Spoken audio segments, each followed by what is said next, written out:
I'd like to start off the next session with inviting to the stage Wanda Meijer. He works for Globescan. He is the Director of Asia Pacific, and his presentation today is about trust and transparency in the supply chain. Welcome to the stage. Right. Good morning, everyone. I think in the last panel presentation we talked a lot about transparency. I think it was the word most used, and actually that's the key word what I'm going to use here in my presentation for about the next 20 minutes. It's about not only transparency, which actually is a major driver of trust, as I will show you, in the supply chain, and especially in sustainability in the supply chain.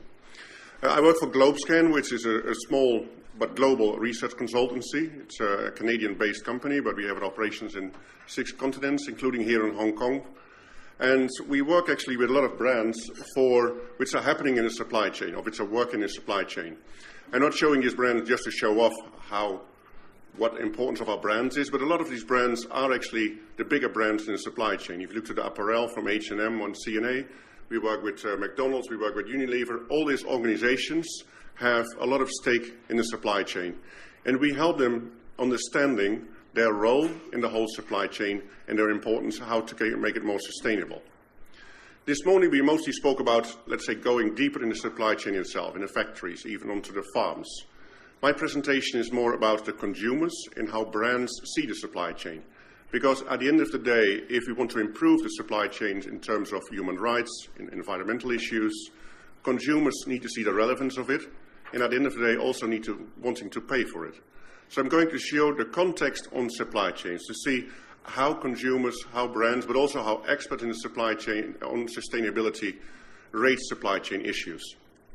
And I'm going to use their evidence from our surveys. Our company, it's 31 years old, actually, so this year, and we've been doing tracking research on sustainability for the past 20 years, and that's quite unique. You see a lot of surveys, but we've been conducting the same survey year after year. So you can see the trends coming up for the past couple of years. So I'm going to use 4 different types of surveys. We've got Radar, which is a global survey, which is mostly done for the BBC. We're using that in 20 plus countries, and you see the major trends from a consumer's perspective. It doesn't include Hong Kong because it's the top 20 countries, but it does include China, Indonesia, India, Pakistan, Australia, Japan, Korea, a lot of Asian countries. Then, of course, we work a lot with BSR, so good to see Marat earlier there. We look at a survey from them. Another survey we'll be doing together with National Geographic about Green Decks, so what are the supply chain issues around food. And then lastly, and that's the second part of my presentation, who are the leaders in the sustainability, the corporate leaders being perceived by experts, and I think some of you may even have participated in that survey. So I'm showing you first the context in which supply chains are operating, the context in which brands have to make a better do. And actually the main context is that nowadays we have low trust from the general public, low trust from consumers in corporations, but very high expectations. Expectations have been growing, so we've got a gap between those 2 elements here.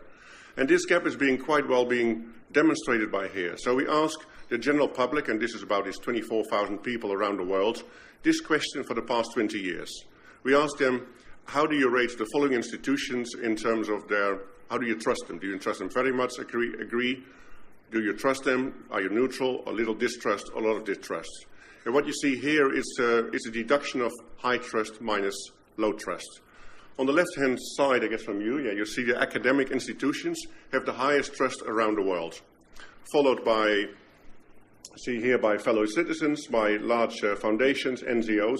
But when you go more down to the right-hand side, you can see the institutions, the corporations, the governments, which actually go in a negative territory.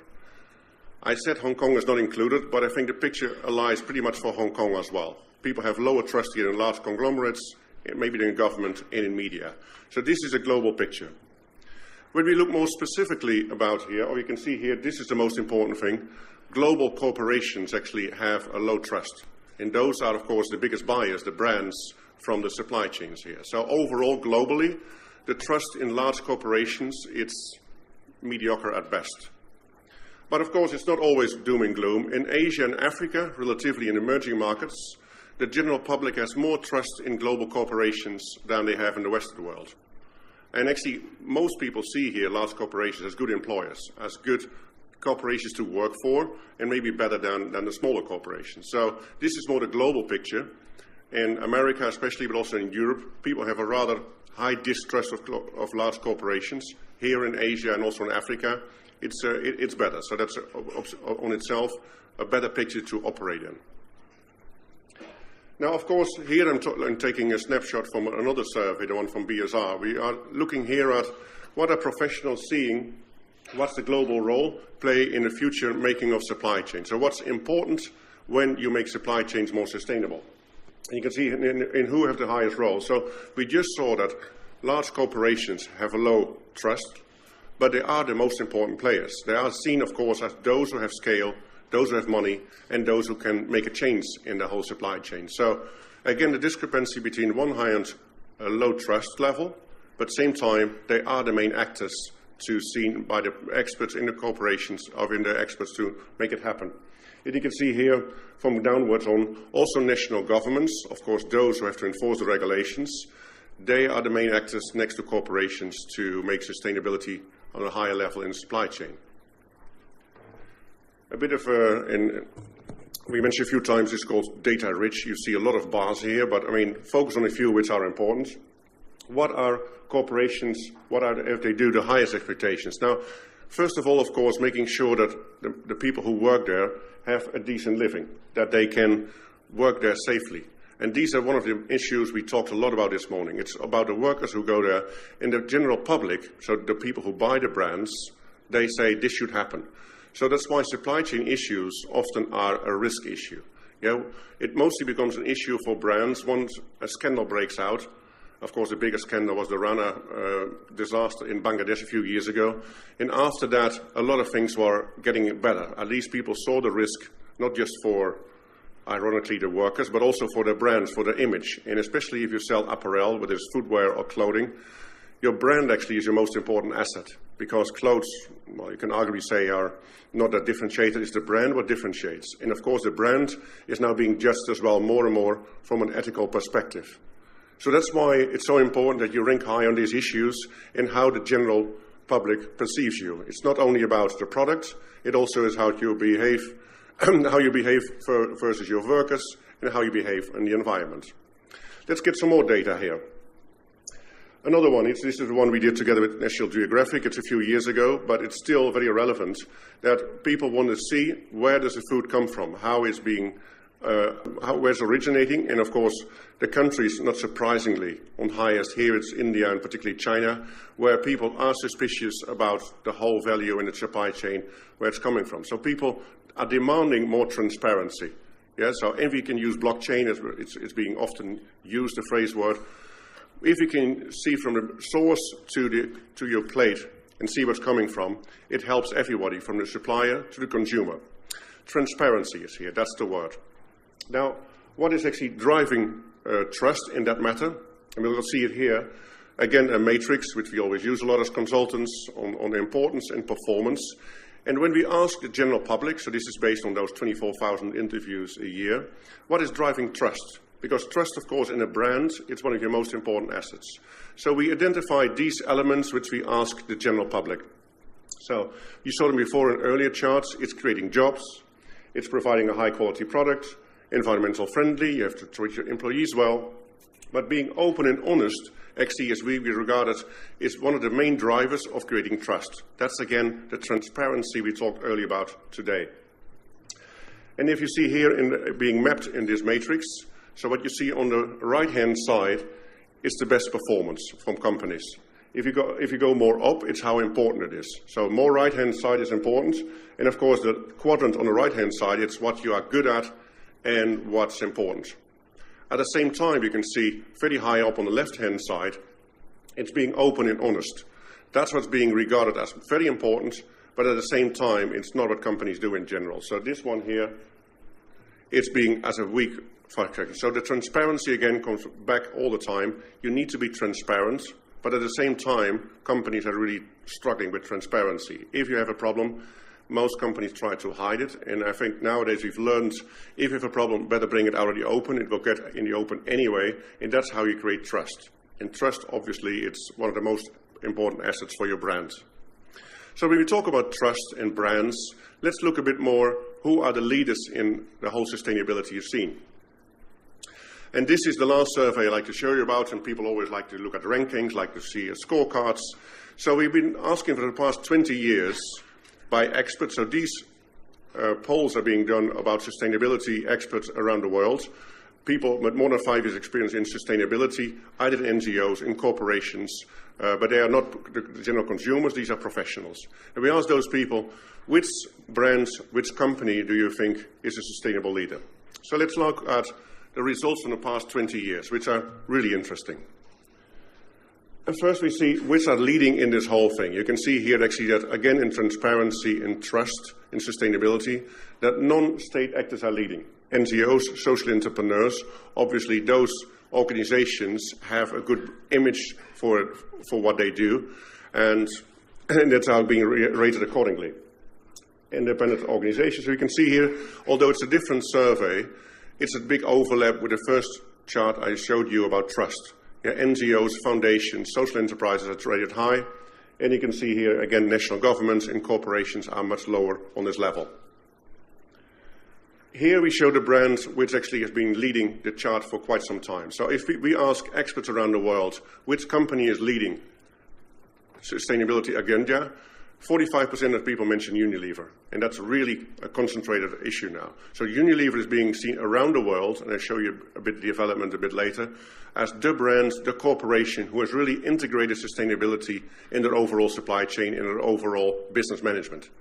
And this has been growing year after year. If you think about what happened a year ago, when Kraft Heinz, the American conglomerate, tried to take over Unilever, and it was rebuffed within 2 days. And the main reason was Unilever was not interested. It was because of their sustainability policies. Paul Polman, the CEO of Unilever, said, we're not interested in working with a company, as they call it, this company for the billionaires, which is Kraft Heinz. We work for the billions. Yeah, so we have a company who works with sustainability, and we're not interested in merging with another company who has different values on sustainability. So sustainability has become a driving force of the business of Unilever. Now, another company which is iconic on that is Patagonia. It's actually the core of the business. So often sustainability and CSR is being seen as one department, but for Patagonia, it's the core of their business. Their famous advertising years ago, don't buy this jacket. You may have seen that. Now, of course, it's a bit of an odd advertising if you want to sell products, but in this case, they meant don't buy a jacket too often. Repair it and maintain it, and don't do it frequently. So it's really a core of their sustainable strategy. And then you see the smaller brands, not smaller brands, but the lower ranking, the top 10.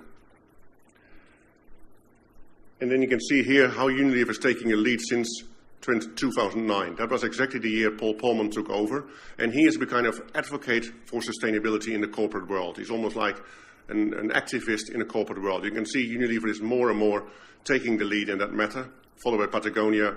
Interface is a more specialized company which is making carpets, but you can see here companies who have a good rating in the eyes of the experts. This is 20 years ago. So 20 years ago we asked the same questions to the same different experts, but the same question we ask all the time. Which specific companies do you think are leaders in integrating sustainability in the business strategy? Now, if you look to these brands, actually they are mostly big industries. Yeah, they are, you can see Dow Chemicals, 3M, DuPont, Shell, ABB. There's only one consumer brand, which is The Body Shop, and Anita Roddick was the only consumer company in those days who was really looking into that. So that's 20 years ago. Then we go a bit further. You can see it's a different ranking. Shell is on top, which you would not expect anymore nowadays. But Shell and BP was beyond petroleum, they call it then. So those fossil fuel companies were really trying to get themselves a green image, and it was being recognized accordingly. It changed over time, because again, 5 years later, or 7 years ago, Walmart, General Electric, Interface was coming up. And those companies are well, because General Electric make sustainability as part of their industry strategy. So it became part of their business. And finally, and you'll see the U coming up, you see Unilever there and there. And as I just saw, it's now by far the main leader. Now, if you look to these four periods and these four rankings of leaders, maybe you notice something interesting, but I'll show you a few confusing slides and then explain how it works. So this slide looks utterly confusing. You say, what is this? This is all spaghetti. But I'm going to explain, if you look at it, it is actually not as confusing as it appears to be. On the left-hand side, you see the companies which I just showed you, the first 20 years ago. So we've got Dow Chemical, Interface, Monsanto. Monsanto also being seen as a sustainable company 20 years ago. It would not be there anymore. You see DuPont, you see Novo Nordisk, you see all the big manufacturers, right? That's what we saw earlier. And then it changed lately to the companies on the right-hand side, which are more the consumer-facing companies. And that's the whole change in sustainability. Actually, now I'm going to break it down. It was a do-no-harm area. 20 years ago, it was good enough if you didn't do any harm. It was good enough if you reduced your ecological footprint, if you didn't spray your chemicals in the wrong places. You know, those are the chemical companies. So the do-no-harm areas from 20 years ago, when sustainability just came up and it just started, that was good enough. Now we completely changed 20 years later. 20 years later, we see here it's a sustainable growth area. Sustainability is not just a risk factor anymore, it has big growth opportunity. So you can see actually the brands which has now really integrated sustainability in the business model, that's one. But let's not forget, these are also the brands which invest a lot in communication advertising. Big manufacturers don't advertise a lot, they are B2B companies. Consumer brands do. So all the major consumer brands have a story about sustainability. They have the sustainability reports. You can see specific websites on it. It is really becoming part of an integrated business and an integrated communication. So that's the whole change in those things over the past 20 years. A really shift from do no harm to sustainability, which has become a growth opportunity. To show you a few more slides to see what you need to get there. How could you become a sustainable leader? Because one thing which people are always asking is, okay, when you look at those top 10 brands, there's only Western brands, yeah, and actually you're missing Asian brands there. So why is that the case? And it's a question I often ask myself, being living here for the last 20 years. I think it's two ways. First of all, you see Western brands who actually are ahead of the curve in the whole issue of sustainability. It simply started earlier in Europe and maybe in America. In Europe, and if we go back to my native Netherlands, there is simply a higher awareness on sustainability and behavior than it is in most countries in Asia. It's accelerating here in Hong Kong and definitely in China, but still in Europe it started earlier. But secondly, again, sustainability has become part of branding. Yeah, if you're good in your branding, you have to make sure sustainability has become a part of it.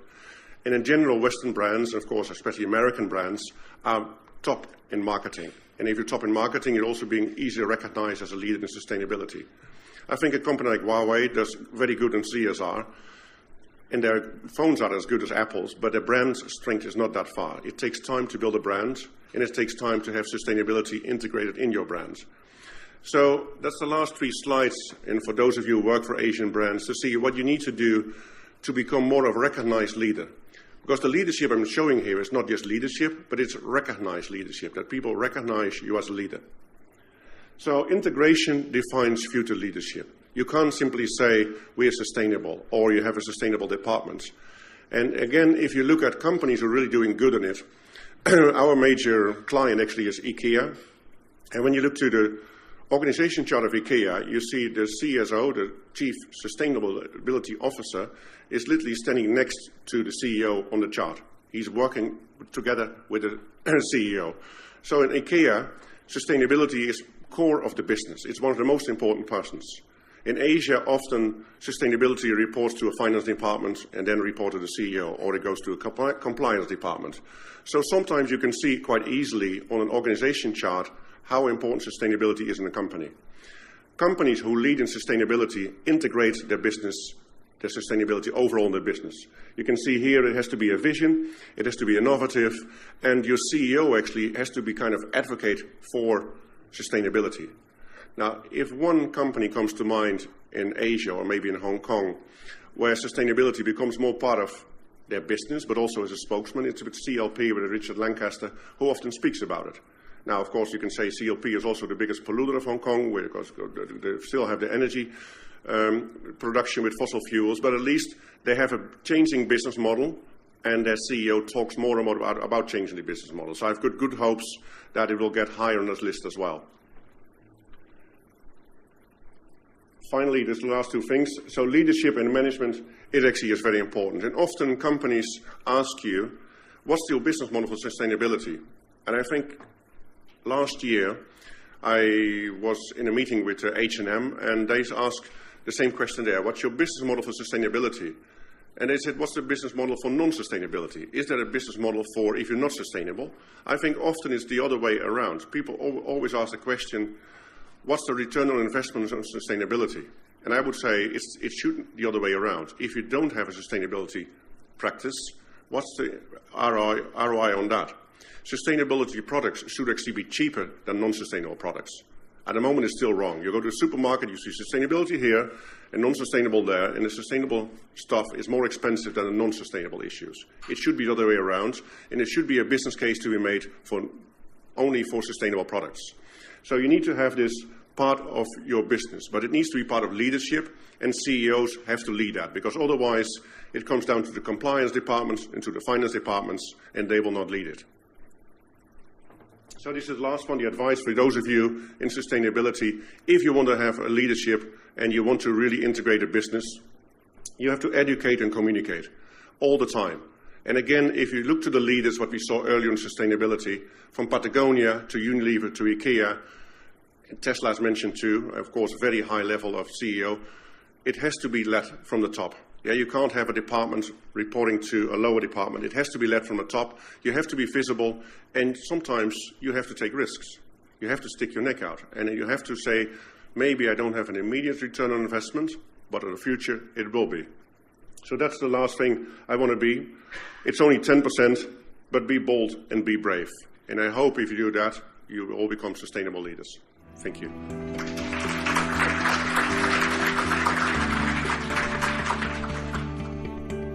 Thank you. That was a great presentation built on 20 years of very solid research that any brands that are in the audience should definitely take on board. Next up, we have Brian Howe. He is from EY.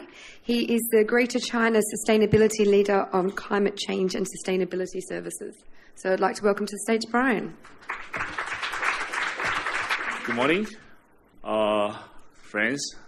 This is Brian Howe from EY. EY, one of the so-called Big Four accounting firm, but my role, of course, I'm not an accountant. I've been working in the sustainability area for 15 years. So at EY, we also have a dedicated team working with companies and investors on their sustainability practices. So Randa just mentioned something about how customers or how brands perceive on sustainability. So I would like to take my 20 minutes opportunity to share with you about how government thinks about sustainability, especially in China. What are the trends of environmental compliance in China, and how it will affect companies that you have operations in China or you source from China, how it will affect your business there. Because in the past few years, we are seeing that the environmental compliance in China is becoming more and more a hot topic for discussions. Especially, we are seeing that there are a lot of changes in the past 2 to 3 years regarding environmental laws and regulations. For example, like you can see here, in 2015, the so-called the tightest environmental protection law was being published.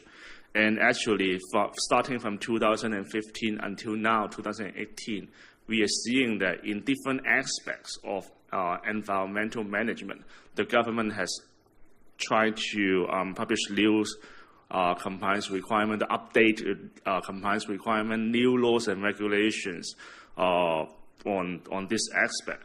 And if you think about why this happened, I think one of the reasons why we can see that Chairman Xi Jinping was on board in 2013, and there are some changes, because in the past when we talk about environmental protection in China, it's always about talk, a lot of slogans, a lot of big words, right? But when he was on board in 2013, we saw some changes.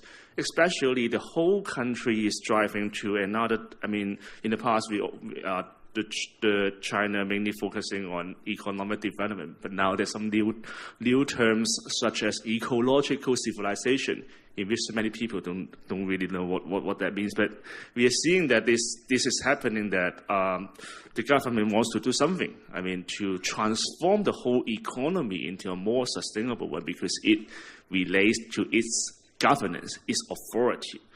So based on this big, this trend or this scenario, this condition, this type of new compliance requirements for companies in terms of environmental management comes out.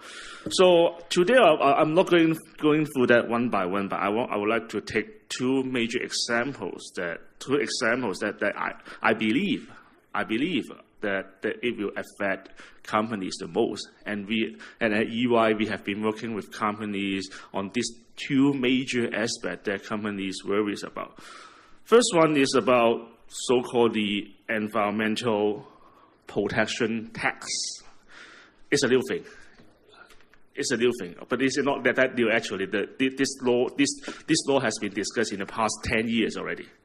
But the first draft was released in 2016, December, at the Christmas Day, as I remember. And 1 year later, the government said, okay, we need to put that into practice. We need to make it effective since January 2018. That means all the companies in China has already been impacted by this new environmental protection tax law. In the past, if you are, for example, like if you own a factory, you operate a factory in China, you only need to pay so-called the pollutant fee or so-called the emission fee, which was collected by local environmental bureau. But now, fee is transformed into tax. What's the implication for that? In the past, I think many of you here have experienced that if you talk to the local environmental bureau, there quite a flexibility in terms of how much you paid for the emission fee, right? But now, for this environmental protection tax, all data need to be submitted for an online system, which will be publicly available to all the public in China.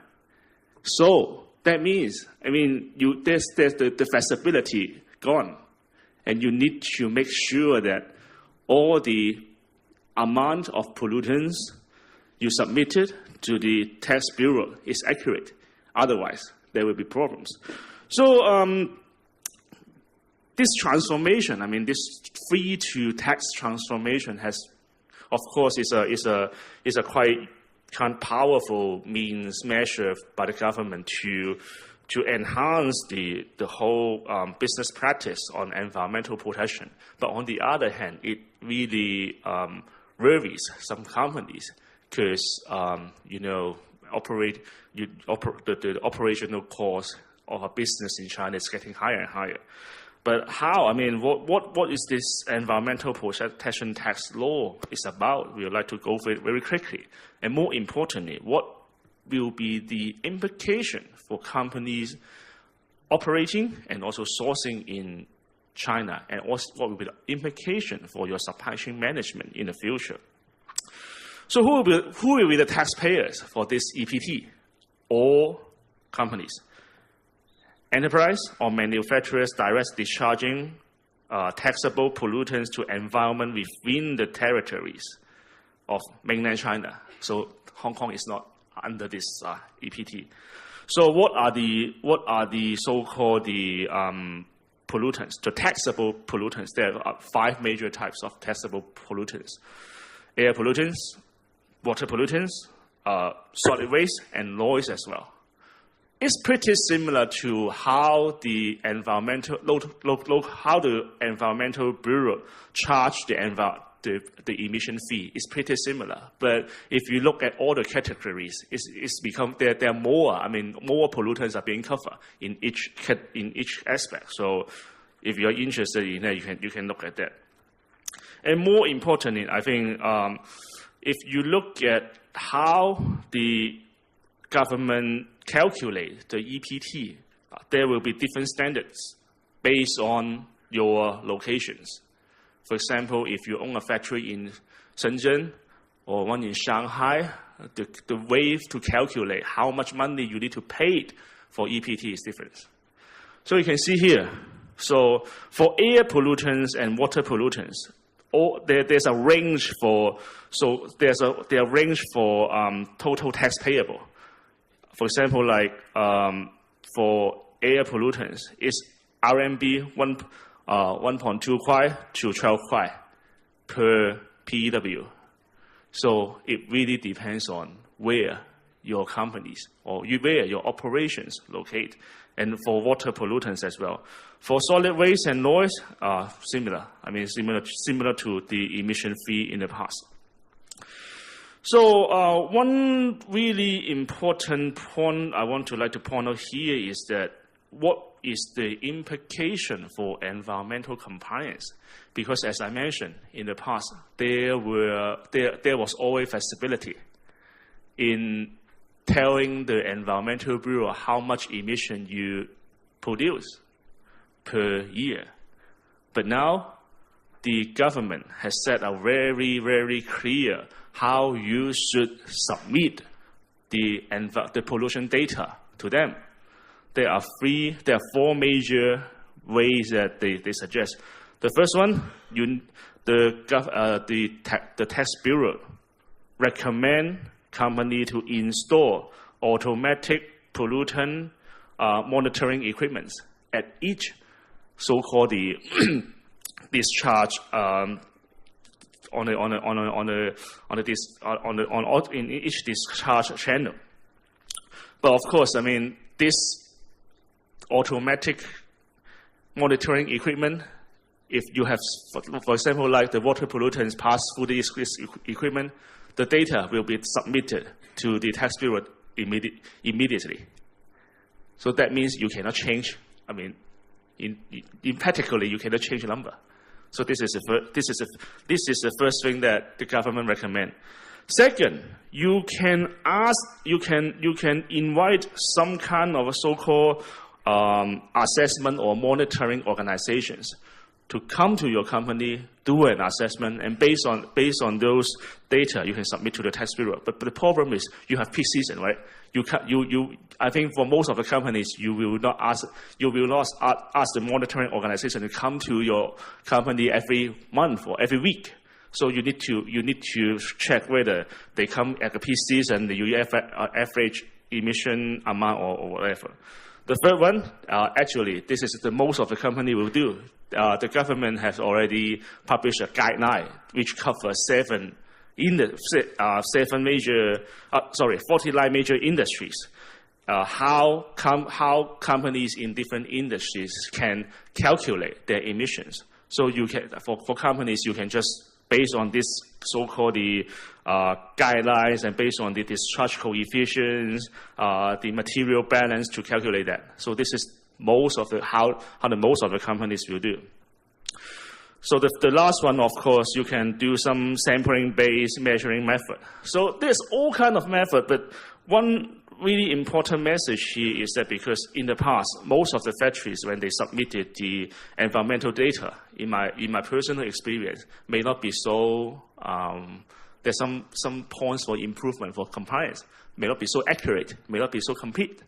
So the problem is when this kind of transformation from free to tax, how to make sure that this submission is combined with local laws and regulations.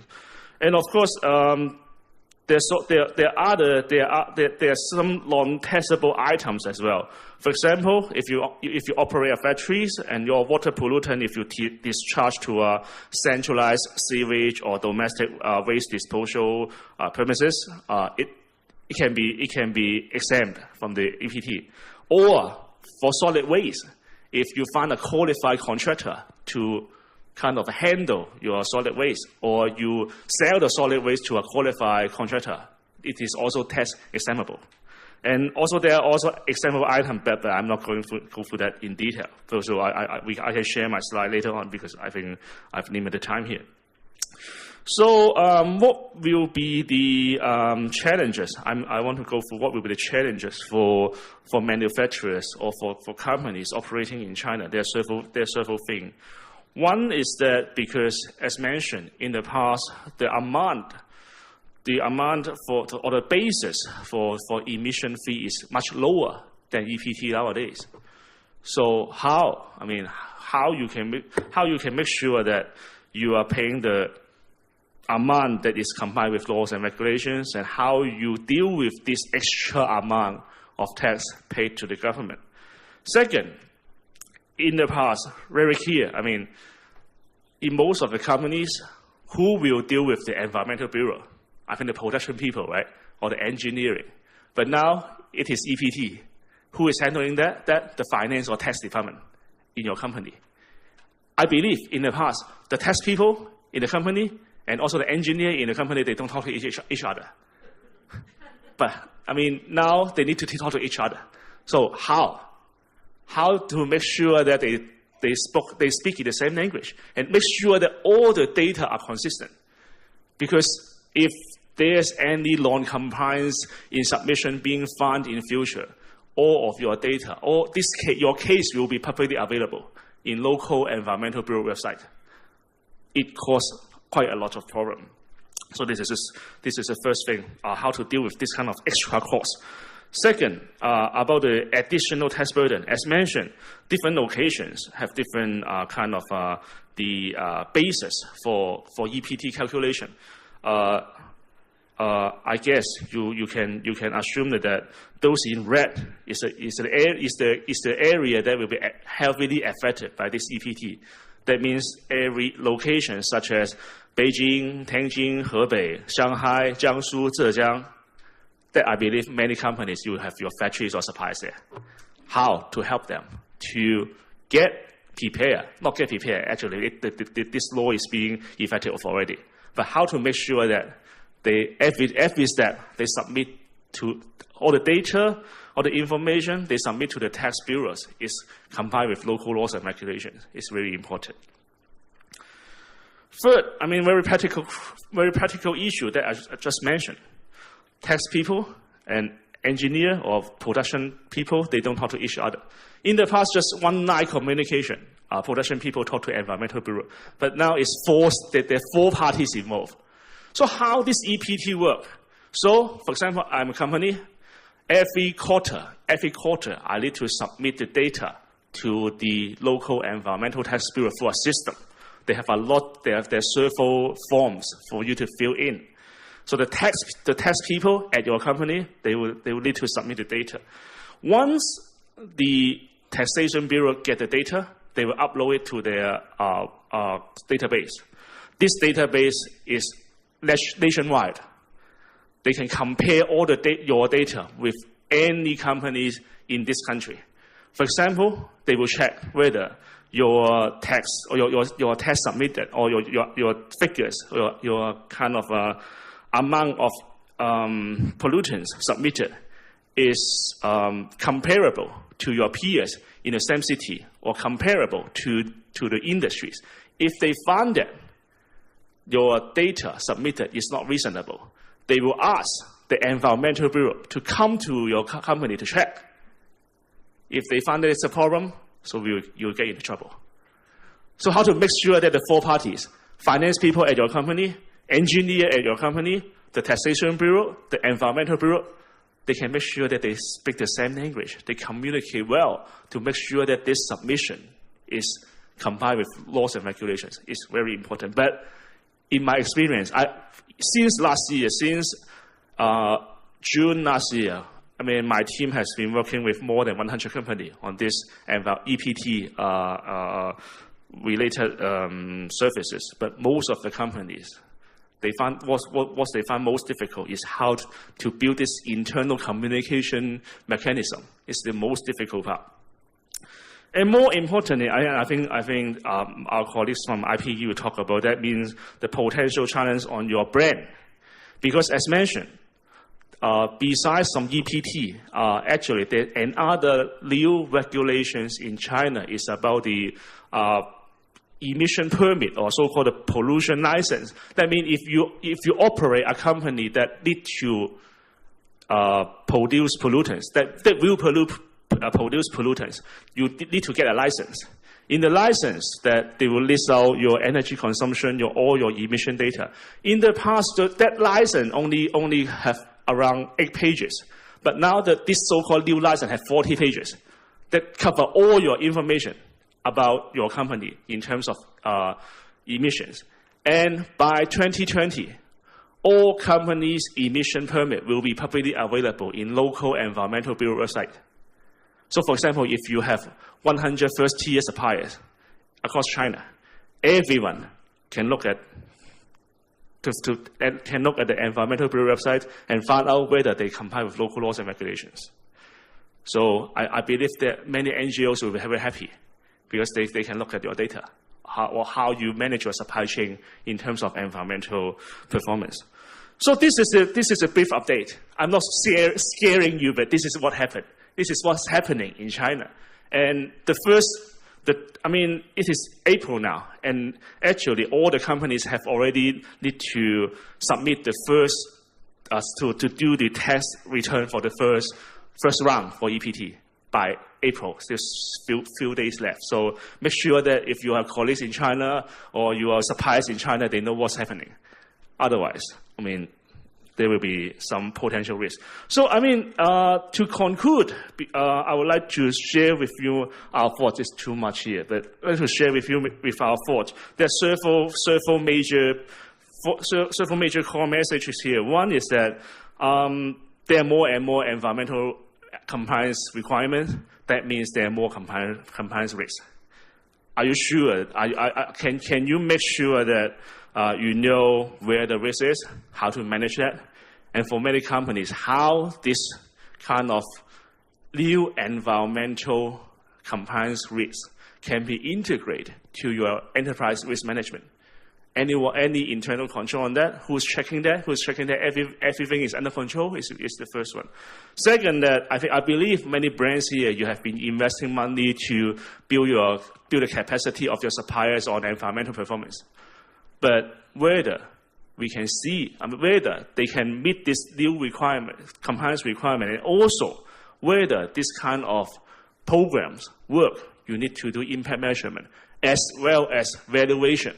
How to look at your investment to, based on impact, based on impact of whether they can meet the compliance requirement, and based on the impact, whether it can be turned into dollar sign. We are seeing there are more and more companies talking about that impact measurement and valuation for your supply chain initiatives. And finally, of course, how to base on this risk management, impact measurement, and valuation combined together and to a more integrated approach on supply chain management is something that I believe at what brands that have been working on the sustainability area for many years, they are thinking about that. And hope that what I just mentioned, share with you about the EPT or other new laws and regulations in China regarding environmental protection will be useful to you. And if you are interested in more on publications or other information related to environmental laws and regulations in China, please feel free to contact us. So thank you very much for your time. Thank you very much, Brian. That was quite an eye-opening presentation into EPT that we should all take on board. And also, as he very kindly said, there he has a great set of slides. If you don't get around to Brian and get his business card, you can write to us. As he said, he'll kindly share the presentation. So, up next we have what he referred to on slide 15 as one of the publicly available resources.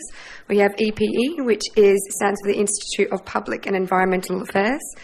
We have Bai Hui coming up, and she is the Green Supply Chain Project Officer. So welcome to the stage.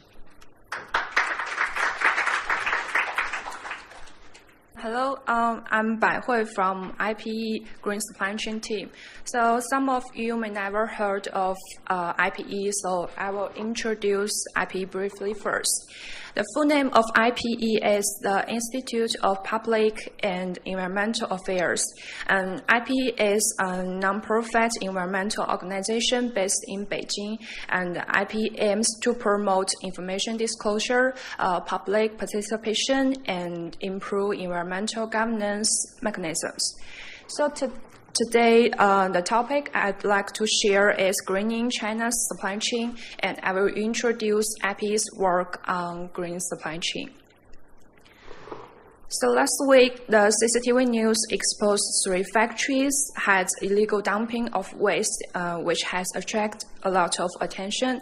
So in recent years, we have seen a significant environmental law and policy enforcement. And in 2016, the Chinese government launched a series of central environmental inspection in order to tackle China's severe air, water, and soil pollution.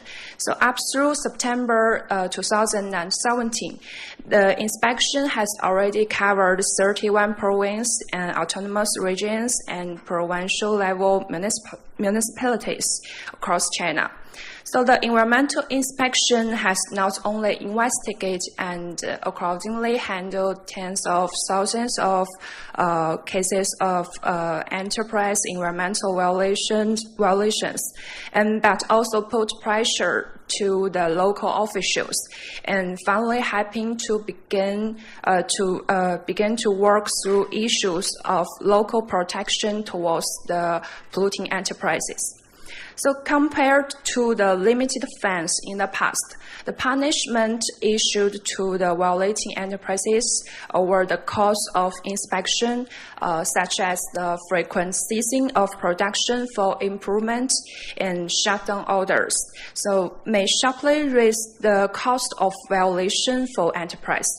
So forming a long-term perspectives, these higher costs will be advantageous towards reversing the previous system of perverse incentives where who pollute reap benefits, and will enforce the enterprise to internalize the cost of pollution, and thus making the brand's green procurement become economically rational. So the Schaeffler supply chain instance in September 2017 sparked concerns from many different parties due to the CEO's claim that it will lead to a total loss of 300 billion RMB. So the substantial strengthening of environmental enforcement has caused and prepared those automobile brands that have disregarded the supply chain environmental pollution issues for too long. So under the old system of the law where the cost of violation for polluters was low, the avoidance and indifference was undoubtedly an avenue for brands to make money. However, in confronting the major trend of China's strengthened environmental inspection, the long-term ignorance of supply chain pollution issues not only run counters to corporation social responsibility requirements, but also cause real risk to enterprise operation, and may also even result in significant economic damages. So, in spite of the increased level of cost of violations, and we think the biggest challenge of pollution control still remains in the lack of motivation. And this, we think, can be solved by information disclosure. And the information disclosure can help the public to participate in supervision and environmental protection. So from 2003 to 2016, the government published a series of laws and regulations which raised the requirement about information disclosure. Like in 2008, the measures on environmental information disclosure, and in 2013, the information disclosure for key states monitored enterprises. So building up on the increased level of information disclosure, from 2006, IPE is working on an environmental database, which is called Blue Map database. So we collect data from environmental protection, water resources, land, marine, housing, development, industry, and weather agencies. So now in our Blue Map database, there are now 4 kinds of information, including the corporate environmental supervision information, the enterprise real-time emission data, and officially confirmed petition and complaints and enterprise feedback and corrective actions. So till now, there are more than 970,000 government-issued supervision records in our database. And last year, the number of records increased significantly is because the central government environmental inspections and extensive review of construction projects legal compliance. So also building up on the increased level of information disclosure. And we hope through the government supervision, social supervision, and market force, we could leverage the polluting enterprise to improve environmental performance. So in 2007, the Green Choice Alliance, launched by 21 environmental NGOs, including IPE. So it proposes that the consumers to use purchasing power to influence the corporations, and the brands can start to focus on the environmental management of supply chain and to pay attention to the environmental performance of their suppliers and use the power of procurement to push the suppliers make corrective action and green their supply chain. And meanwhile, we also developed a CITI index with NRDC. So CITI is short for Corporate Information Transparency Index, and it is the first system for evaluating brands' green supply chain practices. And IPE used this index to dynamically assess the environmental performance of brands' supply chain in China based on public data, including the government compliance data, the online monitoring data, and confirmed public complaint orders and shelf reporting and third-party environmental audits. So CITI now covers 267 brands in 14 industries. And since 2014, we published a report on it each year. So now we have 4 reports on it. The CITI evaluation criteria apply a progressive step-by-step structure across 5 main evaluation areas, including the responsiveness and transparency, the compliance and corrective actions, the extent green supply chain practice, the energy conservation and emission reduction, and the performance disclosure. So this index not only serves as a tool to benchmark brands' supply chain environmental performance, but also provides a roadmap that guides brands on how to green their supply chains. And now many brands like Apple, Adidas, Panasonic, and Huawei has used this data index and our Blue Map database to manage their supply chain and continuing to push problem suppliers to implement corrective actions and issue related explanations. So all the promotion from brands will be public available on our website, and the public can see the brand's efforts on green supply chain. But we will only use the abbreviation of the suppliers, so this will not expose the relationship between the brands and suppliers. So from 2006 to 2017, a total of 4,710 suppliers has communicated with environmental groups. And among these companies, 1,372 suppliers gave feedbacks, and 1,360 underwent the Green Choice Alliance audits. So there are also many leading brands have begun to extend their supply chain management upstream as means of controlling potential business risk. And they involve the raw material production and the wastewater treatment plant and the hazardous waste treatment. So Huawei and Levi's has begun to push their tier 1 suppliers to screen their own suppliers. And meanwhile, we can see the Ericsson pushed a sewage treatment plant, and Primark pushed a dyeing outlet factory, and Philips pushed a hazardous waste treatment plant to communicate with IPE and go through the audits. So one more interesting I would like to share with you is this year IPE launched this green supply chain map and taking an additional step towards the supplier transparency.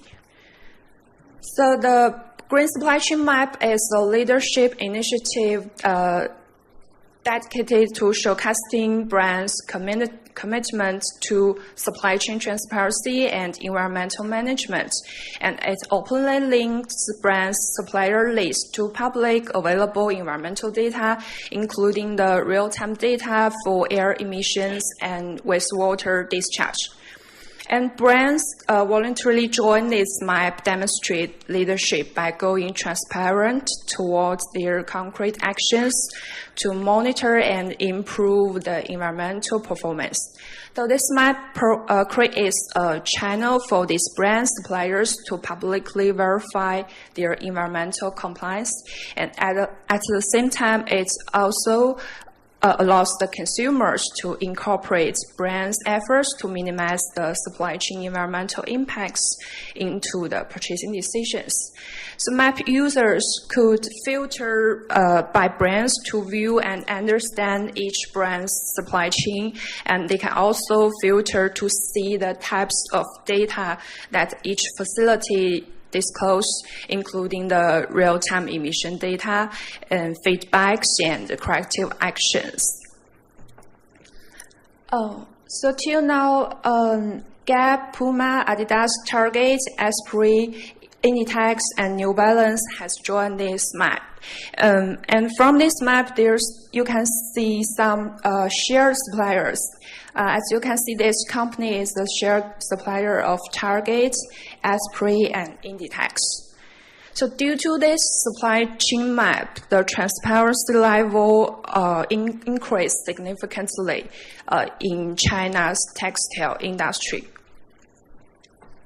So the last section, I'd like to share the innovative solutions from IPE. And in 2014, we launched the Blue Map app, which can assist the public participation. So as the transparency increased, the public can also participate in supervision. And actually, for the factories, the environmental risks are higher. So in order to help the international and Chinese brands on their environmental management on the supply chain, IPE is launching an internet-based supply chain environmental management tool. It's called Blue Eco Chain. So it links our stakeholders, and the suppliers can register on IPE website or app. So after the registration, they will receive their violation recorders once it is collected in IPE's database. And the brands can also do the registration, and they can follow their suppliers on the website or app. And once their suppliers has new violation records, the brands can receive a push alert, and they can also follow up the suppliers' corrective and feedbacks on our website. So we hope this system can increase the efficiency of brands and enterprise supply chain management and significantly reduce the management cost and raise the level of corporate environmental information disclosure. So this, you can scan this code and download our app. And if you have anything you're interested, you can also send email to us. Thank you.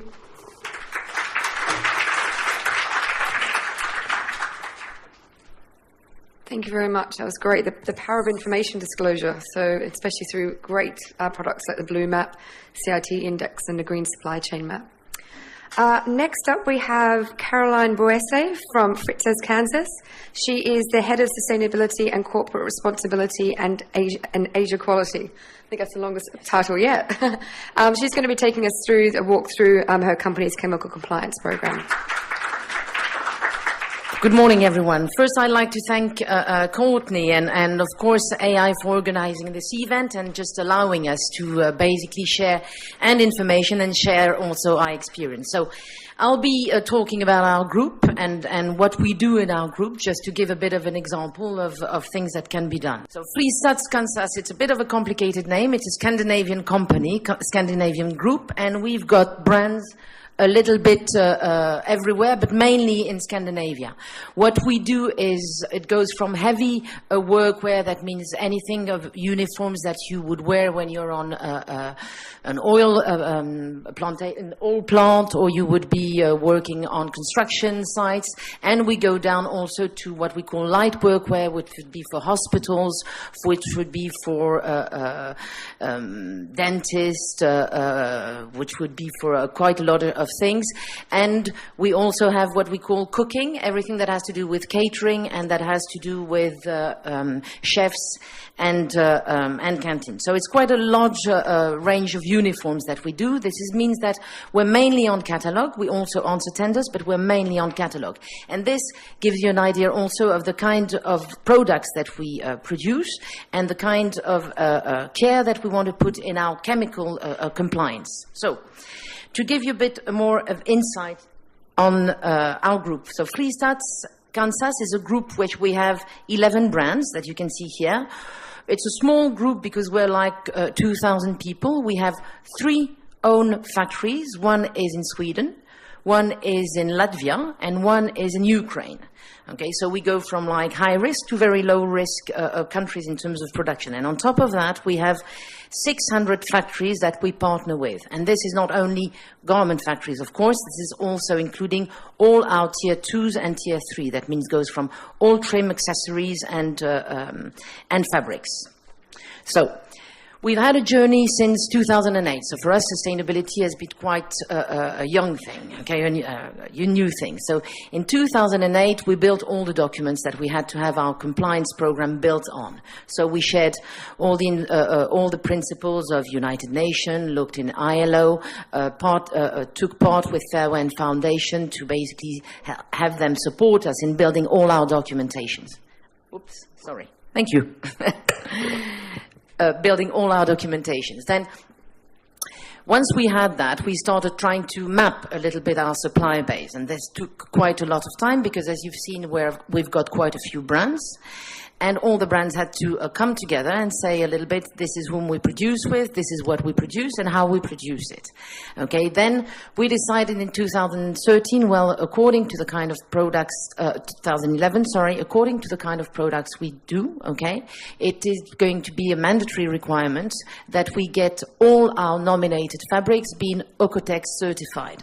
Ocotex means that all our trims and fabrics, okay, will be tested by our suppliers and making sure that we've got no harmful chemicals in it. And we joined Sverige IVF, which is a think tank in Sweden that basically looks at all the chemical regulations that there is in Europe, that there is also in countries that sometimes could be a little bit out of Europe, like Norway, because this is one where we've got brands and where we've got also our customers, and to make sure that we're always a little bit ahead of all the rich or other kind of regulations that would be in Europe, so that we ensure that all our products will be not harmful to our customers, and furthermore afterwards the environment.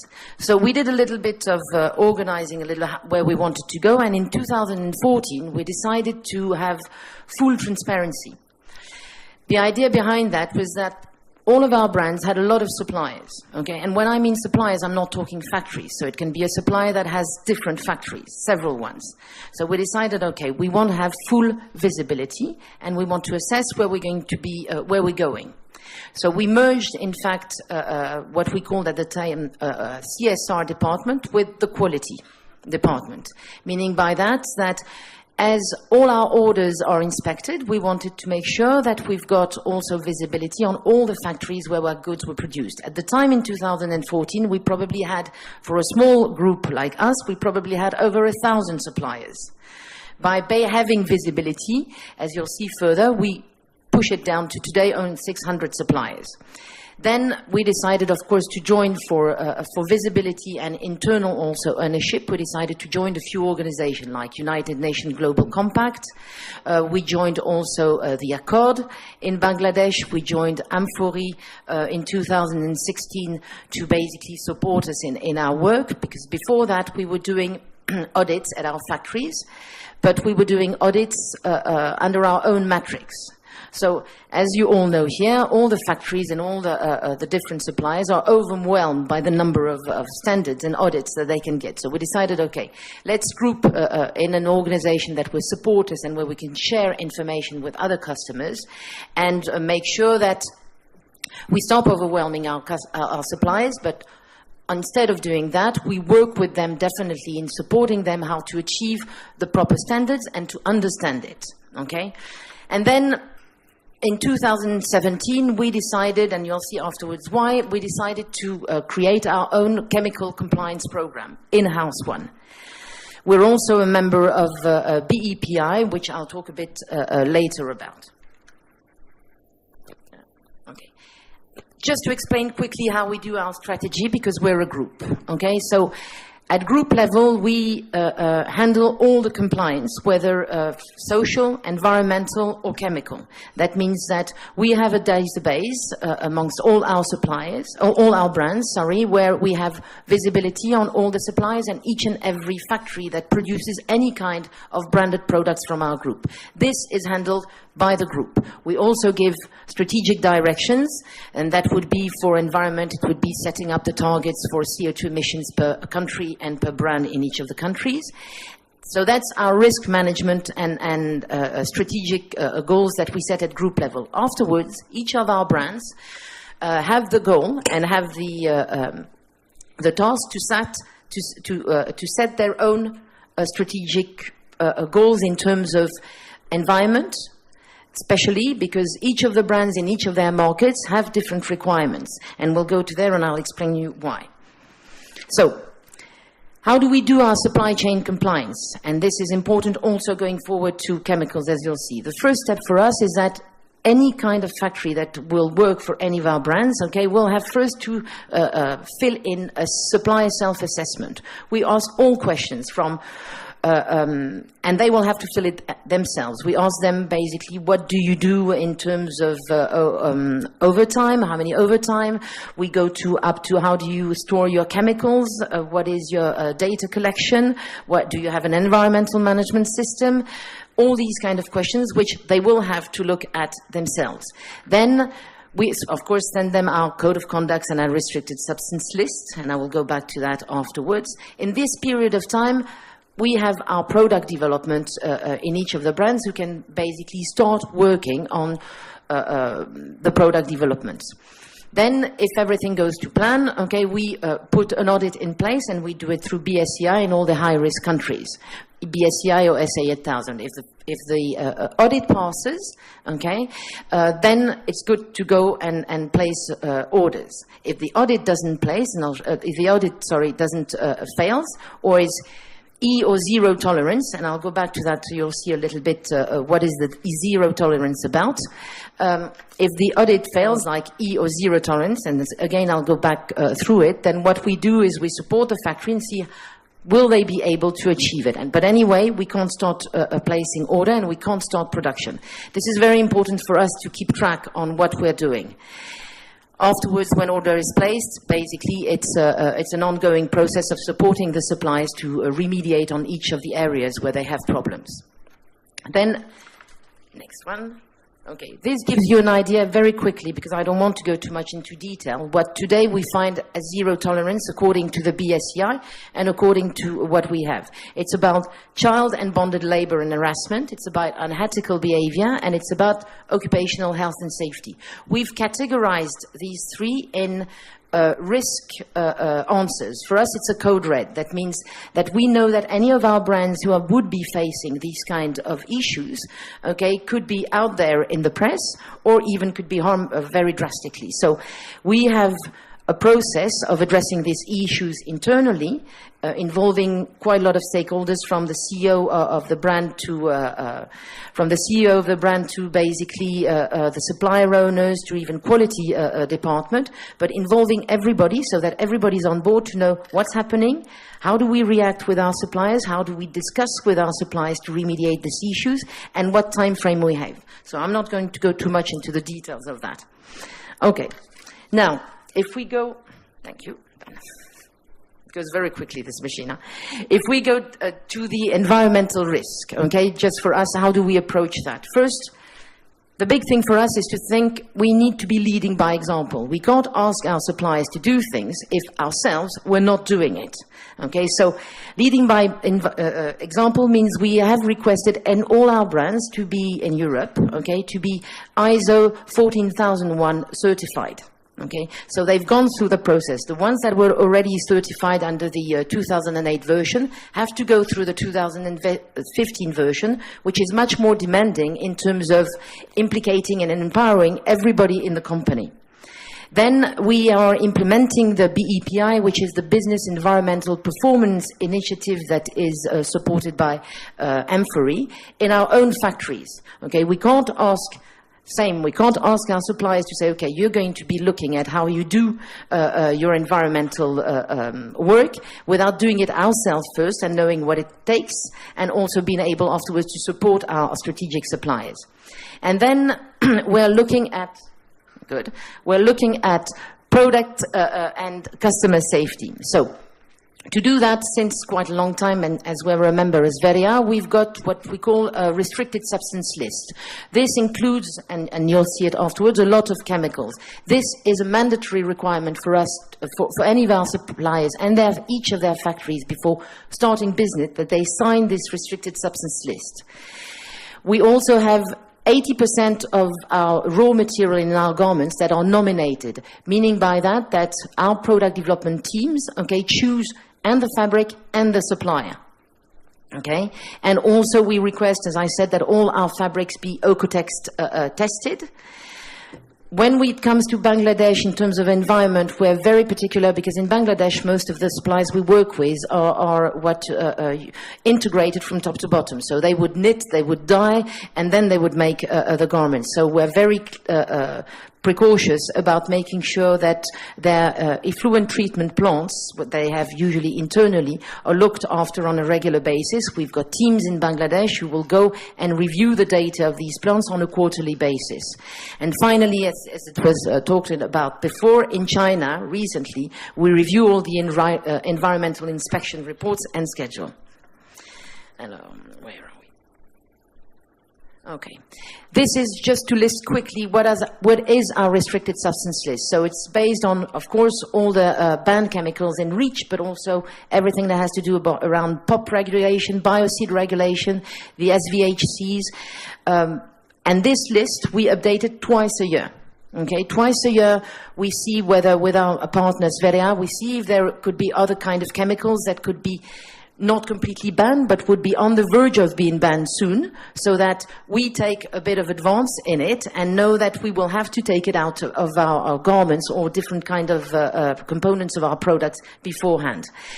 We update it twice a year, okay, and we send it back to our suppliers. And that's where the chemical compliance program comes in place. The idea of the chemical compliance was to say, okay, like we've got our code of conduct that we send to our suppliers, and we say, prior to starting business with us, read it, sign it, you're engaging yourself.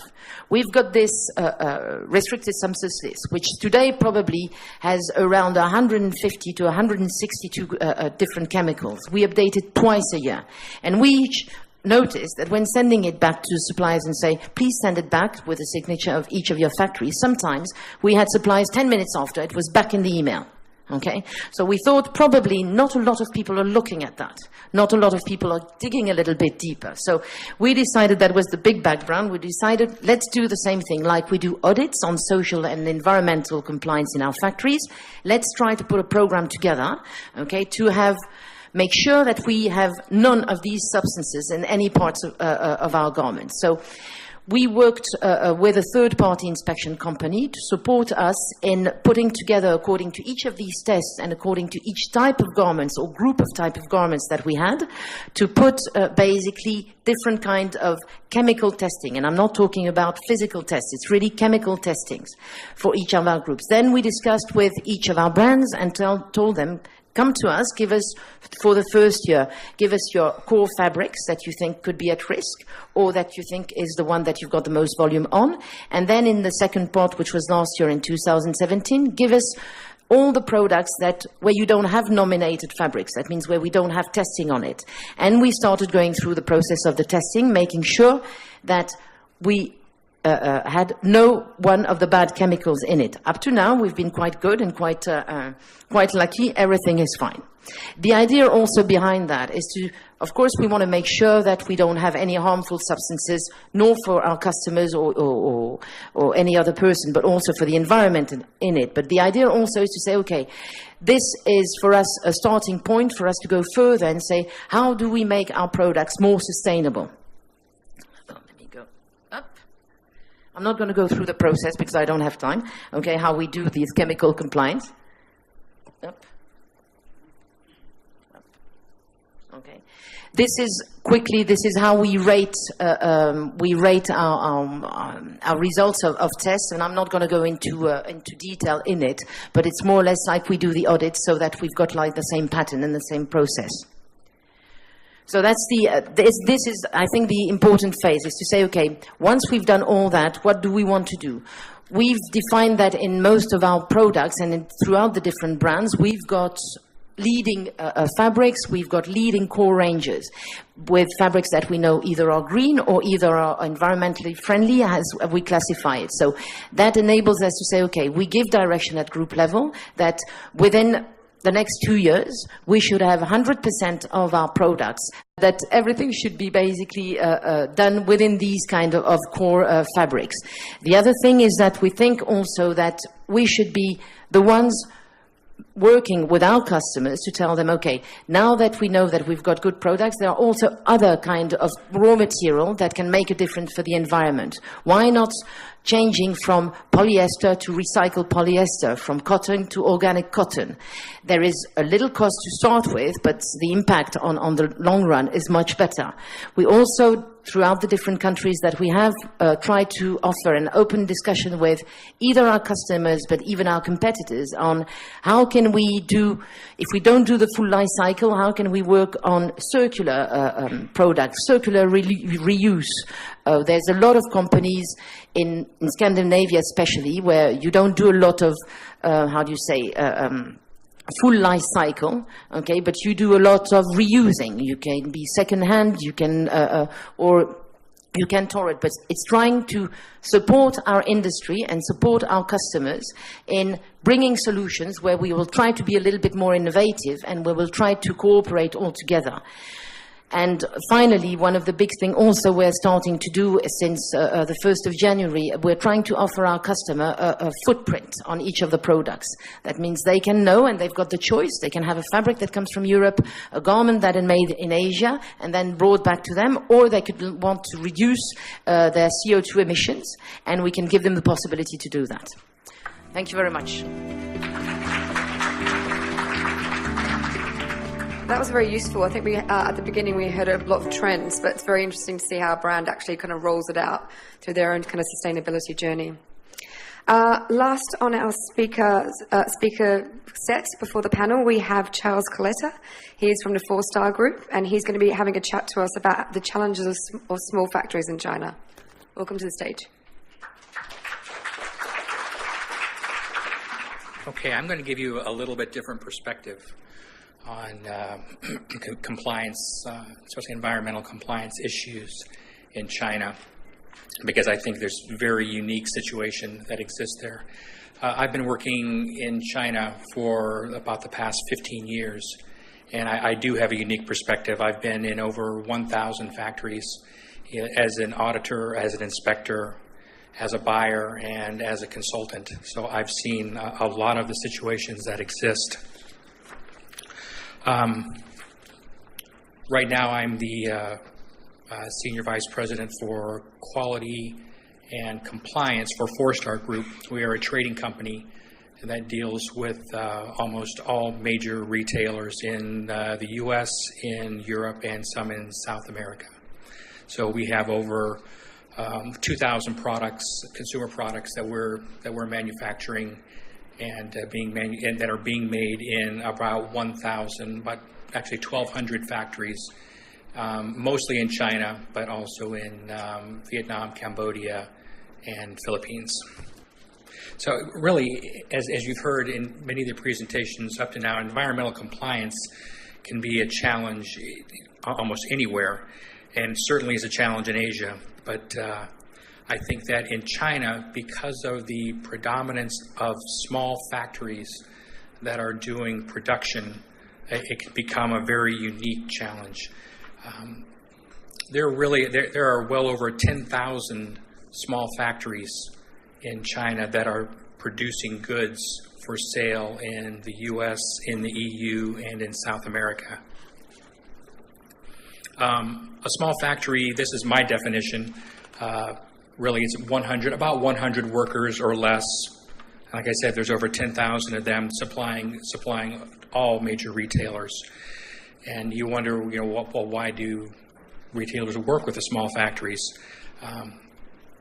Many times they work with them just through direct imports, but more often they're dealing with them through a broker or a trading company, such as my company, or as a subcontractor for finished goods, or as a Tier 2 or Tier 3 supplier, I think, as was mentioned before.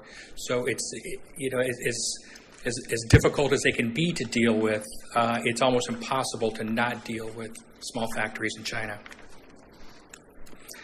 Subcontracting really is much more pervasive than people think because of the flexibility that it allows. Small factories, almost all small factories in whatever kind of product they're making, whether it's injection molding, metal forming, whatever they're doing, they're going to be in a network of what they call sister factories. And they all know each other very well. They will assist each other. So if a certain factory has an order and maybe they got a new contract and they're having trouble fulfilling their terms, they will turn to their sister factories to help them to complete production. And oftentimes this will be totally unknown to the buyer. So really, why work with small factories? Because of one of the reasons, because of this flexibility that I mentioned. Oftentimes if you need a product quickly and you need to maybe make changes along the way to the product, and you want to have that kind of flexibility, then small factories are the way to go. The larger factories are normally not going to give you the kind of speed and flexibility that you can get. Certainly cost is lower. It still is. It's kind of it's changing a little bit because it tends to be lower because small factories tend to do a lot more handwork, which means they're going to be a little bit cheaper. Labor costs are cheaper where they're doing this, and so they can keep their costs down a little bit. Certainly, again, speed, because they can ramp up to test much quicker than the larger factories do.